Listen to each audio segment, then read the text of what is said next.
If I had known that one sentence would break the last thread holding our relationship together, maybe I would have reacted differently. Maybe I would have argued. Maybe I would have begged him to reconsider. But instead, when Joseph Walsh looked me dead in the eyes, under the neon glow of that rooftop party, and told me, "Stop acting like we're serious. I don't want people thinking I'm tied down," something inside me went completely unmistakably still. My name is Tracy Dorrance. I'm 35 years old, and this is the story of how the man I once loved shattered the quiet, patient version of me and how I rose from the pieces. Joseph and I had been together for 3 years. 3 years of late-night brainstorming sessions, sacrificed opportunities, and choosing him over myself more times than I can count. When we met, the world felt simple. I was a software developer, climbing steadily at a mid-sized tech firm. And he was a marketing assistant with big dreams of becoming a full-time lifestyle influencer. I admired the ambition, the spark, the way he could walk into any room and instantly absorb all attention like it was oxygen. In the beginning, he called me his anchor. I called him my adventure. I didn't see the foreshadowing, even though it was right there in the way his eyes lit up more for strangers' compliments than for anything I ever said, in the way his phone became the third presence in every conversation, in the way Sabrina Hale, his ex-girlfriend, subtly drifted back into his orbit the moment his follower count started rising. But love makes you rationalize, and I loved him enough to carry the weight of both our futures. When Joseph finally quit his job to pursue influencing full-time, it wasn't a mutual decision. It was him walking into our apartment in early winter, dropping the news like an afterthought, and assuming I'd fill in the blanks. "You believe in me, right?" he said with that magnetic grin. I did. Of course I did. So I paid the rent for 6 months straight while he built his brand identity. I cooked. I cleaned. I worked late hours. I became the quiet backbone behind every little milestone he celebrated online. He would stand in front of our ring light filming takes of his morning routine videos, and I would watch him thinking I was witnessing the rise of someone destined for greatness. I didn't realize I was simultaneously watching the decline of what we had. The shift was subtle at first. Joseph would compare himself to other influencers, mostly men Sabrina worked with, but the tone felt off. "They're more adventurous than you," he'd say casually, more daring, more spontaneous. I'd laugh it off, pretending it didn't sting, but deep down the words sat heavy like small stones piling onto my chest. Then came the events: brand launches, rooftop mixers, private collab parties that required wristbands, and a certain level of curated aesthetic. He used to invite me. Then he stopped insisting I'd be bored. "This world is different," he said, "and it's better if you let me handle it." He came home late, smelling like cocktails and foreign perfume.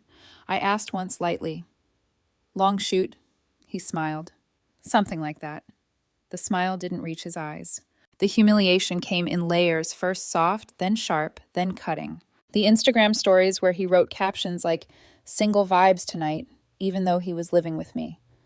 The vague text replies when I asked where he was, the way his phone turned face down whenever he set it on the table. When I confronted him gently, he always redirected it back onto me. "Tracy, this is how marketing works. It's just engagement strategy. You're too sensitive. My audience loves mystery." But I wasn't sensitive. I was aware. Aware that I was slowly becoming the shadow he stepped over to stand in the spotlight. Flashback to the night he asked me not to take a promotion that would have required relocating. "I need you here to help with my content," he pleaded. I stayed. I turned down a 20% raise because he cried in my arms and said, "We're a team." I thought that meant something. I didn't realize it meant I was the team. He burned through our joint savings for equipment, outfits, props, travel shoots. I justified it all. He's building something. He'll make it someday. He just needs time. But the truth, I was paying for a life he enjoyed without me. By spring, the cracks were no longer cracks. They were fault lines. Joseph posted flirtatious pictures with Sabrina. She tagged him with heart emojis. He replied with ones I recognized because he used to send them to me. Mutual friends started giving me pity glances. One even asked if I was okay because Joseph had been a little too friendly with someone at a club. I tried to talk to him. "Joseph," I said one night after cooking his favorite pasta, "I feel like we're drifting. Your posts, the late nights. It's making me question where we stand." He didn't even pause the show he was watching. "God, not this again. If you can't handle my lifestyle, maybe you're not cut out for dating someone like me." The words sliced cleanly, effortlessly. I didn't cry. I just sat there and felt small. The rooftop party was the point of no return. The lights wrapped around the edges of the building like glittering vines. The crowd overflowed with glossy people wearing curated outfits and curated personalities. Joseph was in his element, laughing too loudly, posing too perfectly, standing too close to Sabrina. At one point, while I was talking to acquaintances, I rested a hand on his waist. A simple gesture, something natural. He stiffened like I'd slapped him. Then, in front of everyone, he said loudly, "Stop acting like we're serious. I don't want people thinking I'm tied down." His voice carried. Sabrina smirked. People glanced. Someone stifled a laugh. I didn't react. I simply looked at him, really looked, and in that moment realized I didn't know the man standing in front of me anymore. Or maybe I finally did. That night, while he stayed out networking, I went home alone. Our apartment felt foreign, like it had already chosen its true owner, and it wasn't me. I sat on the couch remembering our first anniversary when he said I was his forever. Funny how easily forever became "you're tying me down." Around dawn, the numbness dissolved into clarity. I didn't need to yell. I didn't need to cry. I just needed to leave. So I packed quietly, closed toiletries, laptop, the objects that still felt like mine. I left everything else untouched. By the time the sun rose, the closet was empty, my side of the bed was smooth, and there was no trace of me left for him to step on. I didn't leave a note. I didn't owe one. Joseph's call came at 10 a.m., just as the sunlight crept across the small wooden table in the cafe, where I sat with a black coffee and a packed car parked outside. His name lit up my phone like a reminder of everything I had just walked away from. I answered not because I wanted to talk, but because I needed the closure to be clean, undeniable, final. His voice was groggy, confused, edged with annoyance. "Tracy." "Hey, where are you?" "I just got home." "And why is your closet empty? Did you go to the gym or something?" For a moment, I watched dust drift through the beam of sunlight on the table. Everything felt still, like the world had finally paused long enough for me to breathe. When I spoke, I made sure my voice was steady, something he never gave me the grace of being. "You didn't want to be tied down," I said softly. I listened. There was silence on his end, the kind that comes from someone who doesn't actually believe consequences apply to them. Then a strained laugh. "Come on, Trace. That's not what I meant. I was just, you know how parties are. People were watching. Don't be dramatic. When are you coming back?" The way he said it, like my leaving was a minor inconvenience, something that could be reset with a half-hearted apology. Like I was an intermission in his movie, not a person he'd hurt repeatedly. "I'm not," I said. A small part of me expected backlash or a deeper apology, but he reacted exactly how I should have predicted. "What do you mean you're not?" His voice sharpened. "We need to talk about this. You're overreacting to one stupid comment." "It wasn't one comment," I said. "It's everything." And before he could twist my words, I added, "We're done. Take care." He said my name once sharply like a command. I hung up. Then I blocked the number. Just like that, the tie he'd refused to claim loosened and finally snapped. I didn't drive far, only across town, but the distance felt indescribably larger. The studio apartment I found wasn't glamorous. One room, white walls, a rattling fridge, a window overlooking an alley. But it was mine. There was no ring light buzzing, no scattered clothes from Joseph's last style shoot, no tension bleeding into every corner. For the first time in years, I felt the air around me settle. That first night, I sat on the floor eating noodles straight from the container, the warmth grounding me. I didn't cry. I didn't feel lost. I felt quiet. An unfamiliar quiet, but a welcoming one. I threw myself into work next. Not out of avoidance, but out of reclamation. With Joseph no longer pulling at my time, my attention, my self-worth, something inside me sharpened. I arrived early, stayed focused, took on the responsibilities I used to decline because I needed to rush home and cook or help him film. My manager saw the change. 3 weeks in, she offered me the promotion I once refused. For him, the one that required too much time apart. This time, I signed the paperwork without even blinking. With my evenings free, I went to the gym. Not because Joseph liked me camera ready, but because I wanted to feel my body belonged to me again. I started hiking on weekends, something he always mocked. He'd say, "Why walk uphill for fun? That's so pointless." But alone on the trails, surrounded by trees and crisp air, I realized I had been starving for this simplicity. Every step loosened the tightness I'd been carrying for years. Sometimes at night, lying in my small bed, I'd hear echoes of that rooftop moment replaying in my mind. The humiliation, the public dismissal, the realization that I had spent years being the afterthought in the story I helped build. But instead of spiraling, I breathed through it. Healing didn't come all at once. It came in small shifts, tiny permissions I gave myself to feel human again. I didn't check Joseph's socials after blocking him. I didn't stalk his updates. I didn't look for validation in watching him fail.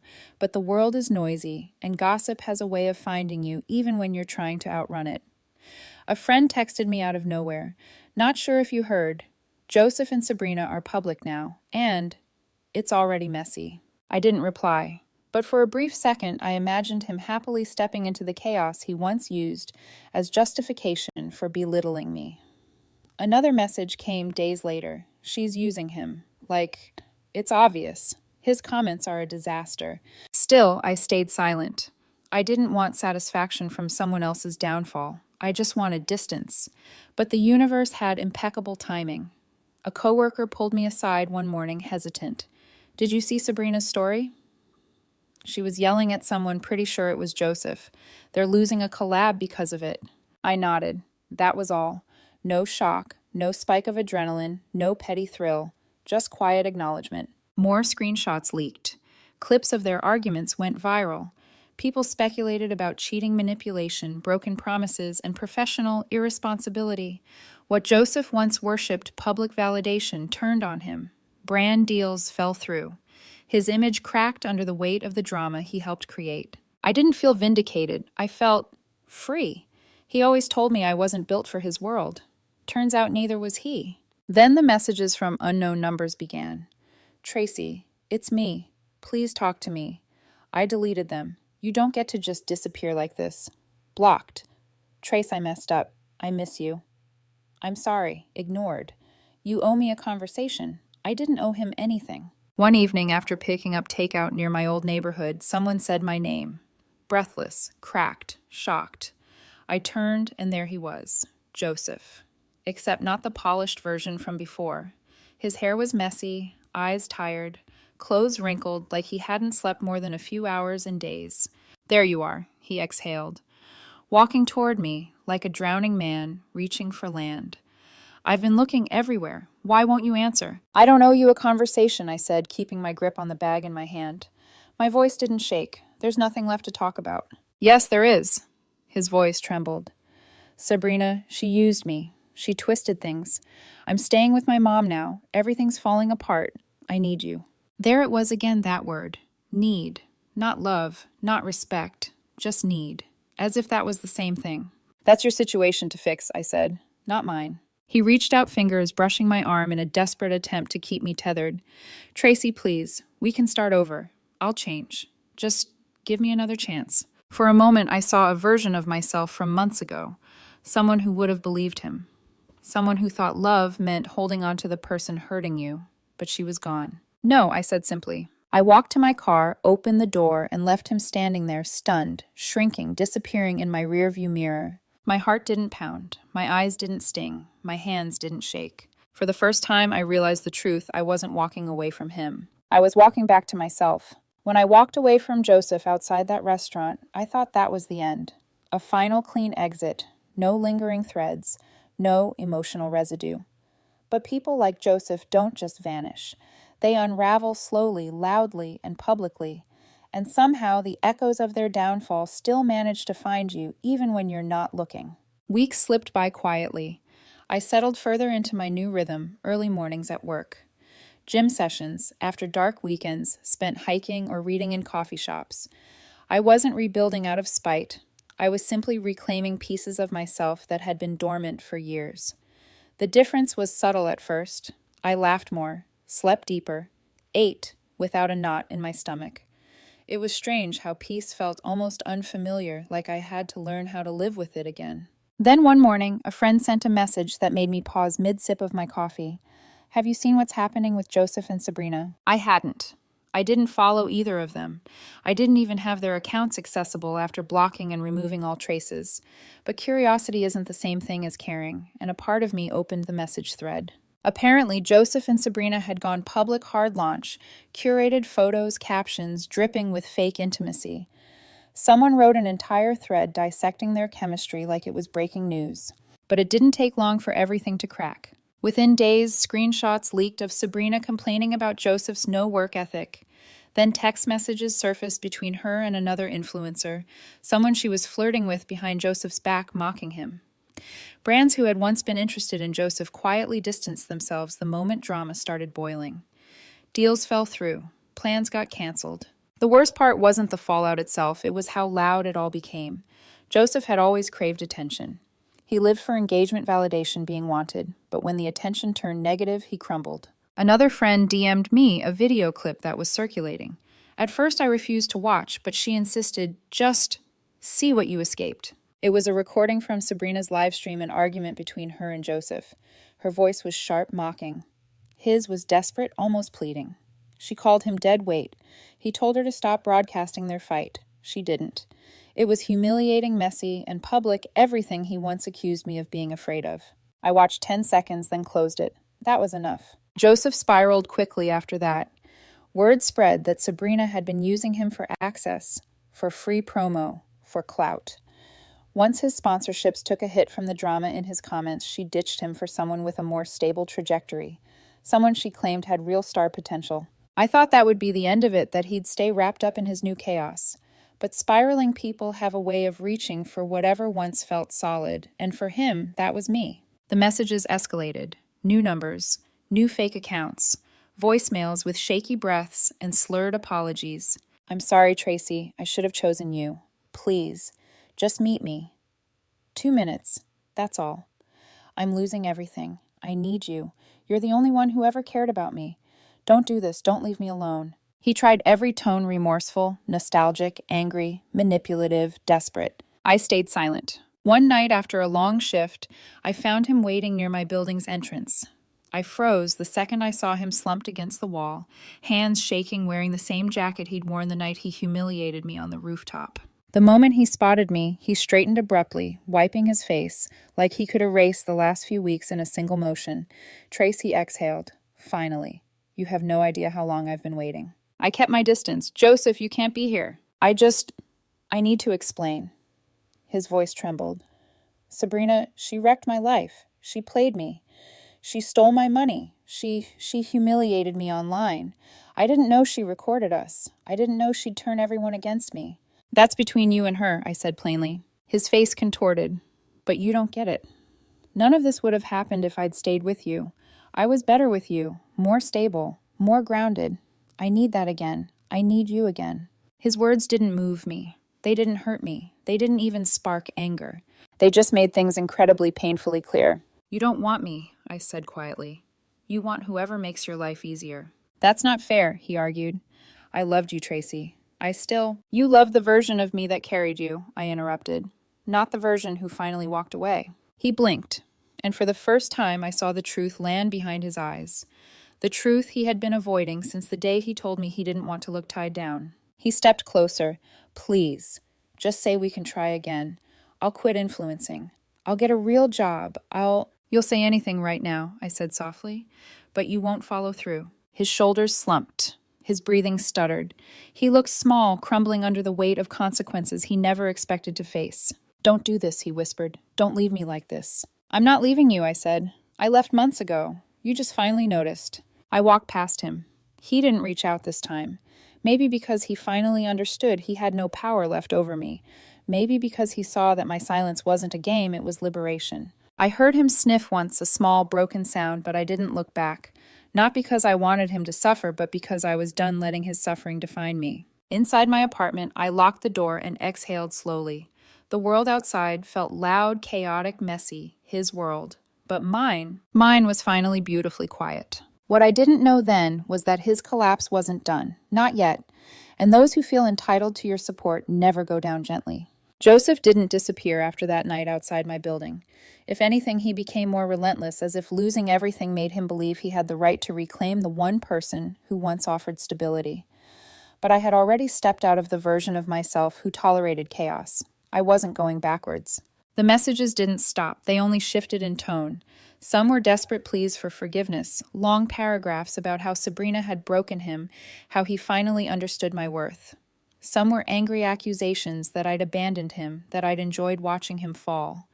Some were manipulative reminders of our good memories, half apologies framed as if he were doing me a favor. I didn't respond to any of them. But Joseph wasn't alone. His family soon joined the campaign. The first call came from a withheld number. I expected it to be another fake number he was using, so I let it go to voicemail. When I listened later, I was greeted with a shrill, unforgiving voice. "This is Eileen, Joseph's mother. How dare you ghost my son during the hardest moment of his life? He's heartbroken. He's been crying for days. You need to talk to him. You women always leave when things get rough. You should be ashamed." I deleted the message halfway through. The next day, a text from his older sister arrived. "Wow, you're really showing your true colors. Joseph supported you for years. Least you can do is help him with rent until he gets back on his feet. Family sticks together." Family. I almost laughed. I wasn't their family. I was a convenience as long as I was useful to Joseph. I blocked them all. Soon after, mutual friends messaged me to apologize for getting caught in the middle. Apparently, Joseph had been telling people I'd abandoned him out of nowhere, conveniently skipping over the part where he publicly dismissed our relationship for clout. One friend wrote, "He's spiraling, like, badly. But honestly, you did everything for him. He's just hitting the consequences." I didn't feel vindicated. I didn't feel sorry either. I simply felt done. My life, on the other hand, was unfolding quietly and beautifully. The promotion I'd accepted began opening doors. I traveled for work, small trips at first, then bigger ones. I connected with colleagues who respected me, valued my ideas. For the first time in a long time, I wasn't defined by someone else's emotional weather. One Saturday, after hiking a new trail, I stopped at a small cafe at the trailhead. A man around my age was sitting outside reading boots still muddy from the same terrain I'd just walked. We exchanged a smile, then a comment about the humidity, then a short conversation about hiking routes. His name was Ethan. He didn't try too hard. He didn't talk over me. He didn't make everything about himself. There was something steady about him, grounded, present, every opposite of Joseph. We talked again the next week, then the next. It happened naturally, without pressure, without the feeling that I needed to perform or act like some curated version of myself. For the first time in years, I enjoyed someone simply because they made life feel calm, not chaotic. I didn't tell him about Joseph right away. Not because I was hiding anything, but because Joseph no longer felt like a reference point for my future. But life has a way of testing your healing just when you think you're past the worst of it. About 6 months after I left Joseph, I received an invitation to Mike's wedding. He was a mutual friend, but he and I were close enough that I knew I wanted to celebrate with him. I RSVP'd yes. Ethan agreed to come with me. He showed up in a navy suit, hair neatly combed tie matching my dress. When he smiled at me before we left, I realized how long it had been since I'd felt safe standing next to someone. The venue was beautiful string lights hanging above a rustic garden courtyard, soft music playing guests dressed in pastel tones and warmth. I felt peaceful walking in with Ethan's hand resting gently on my lower back. I didn't even think about Joseph being there. Why would I? He wasn't invited. He wasn't part of that circle anymore. But chaos has always had a talent for slipping in through openings no one expects. During cocktail hour, while Ethan and I were talking with a small group, I felt someone staring at me. The hairs on my arms lifted a cold sensation sliding down my spine. When I turned slightly, I saw him. Joseph. He wasn't supposed to be there. He clearly wasn't invited. He must have come as someone's plus one, probably a loose acquaintance who didn't know the backstory. The moment he locked eyes with me, something in his expression cracked. He looked stunned, betrayed by reality itself. He took a breath, then made a sharp movement toward me, like he was afraid I'd vanish if he didn't act fast. "Tracy," he blurted, ignoring everyone around us. "Oh my God, finally. I've been trying to reach you for months. Can we talk privately?" Ethan subtly shifted, not aggressively, just protectively. His hand found mine, thumb, brushing comfort across my knuckles. Joseph's eyes darted to Ethan, then back at me, and his face twisted. "Who is this you? You're already with someone else." I stayed calm. "Yes, Joseph, I am." He swallowed hard, voice trembling. "Please, I'm begging you. Just listen, I made mistakes. Sabrina, she was abusive. She hit me once. She drained my accounts. She humiliated me publicly. I'm in therapy now. I'm trying to get better. But I need you. You were my stability, Tracy. I see that now. I was stupid. So stupid. The desperation in his voice drew glances from nearby guests. Some whispered, some stared outright.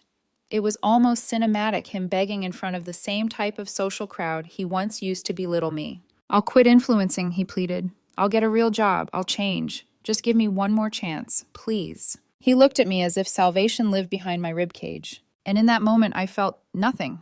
No anger, no sympathy, no nostalgia. Just distance. A wide, quiet distance he couldn't cross anymore. Joseph. I said, my voice calm and steady. You didn't want people thinking you were tied down, so I let you be free. His face crumpled, the reversal slicing straight through him. Before he could speak again, I tightened my hold on Ethan's hand and added, my life moved on, and so did I. Guests watched as the truth landed. Even Mike's wife sent him a sharp glare, clearly realizing he had crashed the wedding to chase closure he didn't deserve. Joseph stood there shaking, humiliated in a way that mirrored the rooftop night he once used to dismiss me. But I didn't stay long enough to watch him fall apart. Ethan guided me gently toward the reception hall, and with every step I felt something lighten in my chest, a final anchor releasing. Joseph had once said I wasn't cut out for his world. He was right. I wasn't cut out for his world. I was cut out for mine. The moment I walked away from Joseph at Mike's wedding, hand in hand with Ethan, I felt something shift deep inside me. Not a dramatic epiphany, not a surge of triumph, just a quiet certainty. A door that had stayed cracked open for far too long finally clicked shut. But endings, even when clean, aren't always silent. Joseph didn't storm out of the wedding immediately. I heard later from Mike's wife that he lingered near the courtyard, pacing in small circles like someone trying to outrun his own thoughts. Guests avoided him, politely giving him the kind of wide berth reserved for explosions waiting to happen. Eventually, someone escorted him out. Not because he caused a scene, but because he looked like a scene waiting for an excuse. Ethan didn't ask. He didn't pry. As we found our seats for the dinner reception, he simply leaned close and murmured, "If you need to leave, just say the word." I shook my head. I'm fine. Strangely, I really was. For 3 years, Joseph had been the axis around which my life spun. His moods, his ambitions, his constant need for validation, his gravity pulled everything toward him. I didn't realize how disoriented I'd become until I was free from his orbit. The reception unfolded gently around us, clinking glasses, soft music, laughter, drifting across the tables. Halfway through dinner, I caught my reflection in a window and barely recognized myself. Not physically, my hair, my dress, my posture were familiar enough, but the expression, the stillness, the absence of tension around my eyes. I looked like someone who finally belonged in her own life. Later, when the lights dimmed for the first dance, Ethan slipped his hand into mine. You okay? I nodded. Better than okay. He smiled, not the kind of smile that demands something in return, just one that acknowledges the moment. We danced slowly, my head resting near his shoulder, the music settling around us like a soft blanket. For the first time in years, I didn't feel watched. I didn't feel judged. I didn't feel like I was competing with a phone screen or an audience I hadn't signed up to entertain. I just felt present. When the night ended and we walked to the car, Ethan didn't mention Joseph. He didn't ask for explanations. He didn't need to. The silence between us felt like understanding, not avoidance. And that was something I hadn't realized I'd been missing space to breathe without being told how to. The next morning, I woke up with a strange clarity. For so long, my emotions had been tangled with Joseph. Resentment, hurt, confusion, disappointment. But now they felt like threads I could finally pull apart without the whole thing unraveling. A message waited on my phone from an unknown number. I'm sorry for yesterday. I shouldn't have approached you like that. I didn't know what else to do.